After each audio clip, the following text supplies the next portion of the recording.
In just 4 days, MSNBC and the Washington Post will host the 5th Democratic debate. The field is officially set and will feature 10 candidates, 2 fewer than last month. But just when we thought that the field might be narrowing, former Massachusetts Governor Deval Patrick enters the race. Though he won't be on the stage there in Atlanta, he did address California voters just within the last hour at a party convention. I am not running, my friends, to be president of the Democrats. I am running to be president of the United States. There's a difference. I'm not talking about a moderate agenda. This is no time for a moderate agenda. MSNBC contributor Adrienne Elrod is joining me now. You previously worked with Hillary Clinton's campaign. You see how all of this is happening and playing out on the Democratic side. Do you get a sense that people wanted more candidates in this race?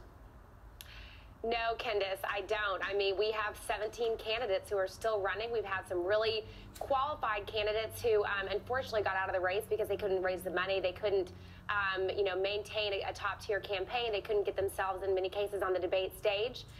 So I don't quite understand what Governor Deval Patrick's path is here. You've also got to keep in mind, Kendis, at this stage of the game, a lot of the top-tier staff and talent that are out there in the Democratic Party for the picking are already on other campaigns.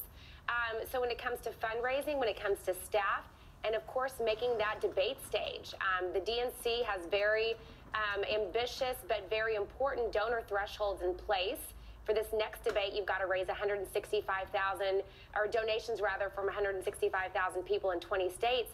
Obviously, Governor Patrick's not going to qualify for that debate, but is he ever going to catch up to qualify for future debates based on the donor threshold? I just don't quite understand what the path is for him in this race. And which is why a lot of people were picking up on the comments from your former boss, Hillary Clinton, this week, who says that a lot of people, many people have been calling her, encouraging her to get in the race. Who are these people?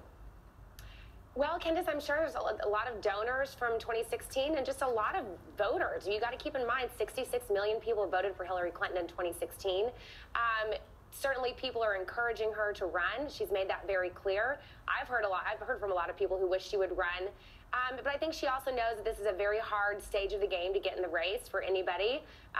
That ranges from Deval Patrick to Hillary Clinton, especially in terms of the fact that there are states that now have closed the deadline to qualify for the ballot. We're starting to get to that really critical stage here where anybody in the race jumping in, anybody new is going to have a hard time qualifying for some of these ballots. But there's no question that people want Hillary Clinton to run, but I think at this point the field is likely set. Yeah, the deadline in New Hampshire was just yesterday. And last night, former President Barack Obama told an influential group of donors to essentially calm down, saying Democratic voters and certainly persuadable independents or even moderate Republicans are not driven by the same views that are reflected on certain, left-leaning Twitter feeds or the activist wing of our party. Who do you think he's aiming at in that message? Well, I'm so glad he made these comments, and I'm glad that they've gotten out into the media, because he's making a very important point, which is this campaign will not be fought and won on Twitter.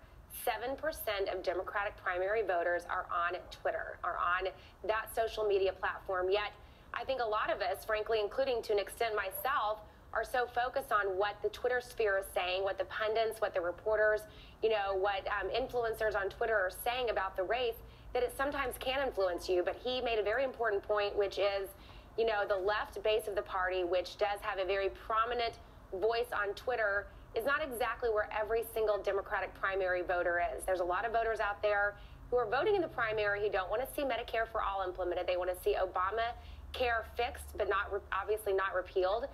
They want to see some fixes to some of the Obama-era policies that his administration worked so hard to implement, which, by the way, they worked really hard to implement some tough policies under a democratically controlled Congress. So I think he's just basically saying, let's not get ahead of our skis here, guys. Let's really focus on the fact that we've got to win this race. We've got to beat Donald Trump. But let's not let the entire left wing of the party drive the agenda here. Yeah, and as we look at the agenda, at least the plan for the debate that's coming up in 4 days, do we get a good sense that the conversation will center around impeachment, the candidates' policies, or a little bit of mix of both. They didn't mention impeachment at all at the last debate.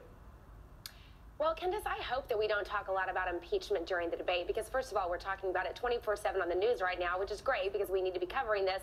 But when it comes to the candidates themselves, they want to talk about those kitchen table issues that they believe will not only allow them to beat Donald Trump, but they want to focus on what they're going to do for the American people.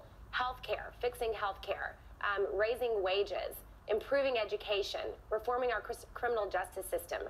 Those are the issues that the American voters want candidates to talk about. They don't want to talk about impeachment. They don't want to hear where the candidates stand on impeachment. So I hope that we continue to do in this next debate what has frankly happened so far in some of the previous debates, which is focusing on the issues as opposed to impeachment.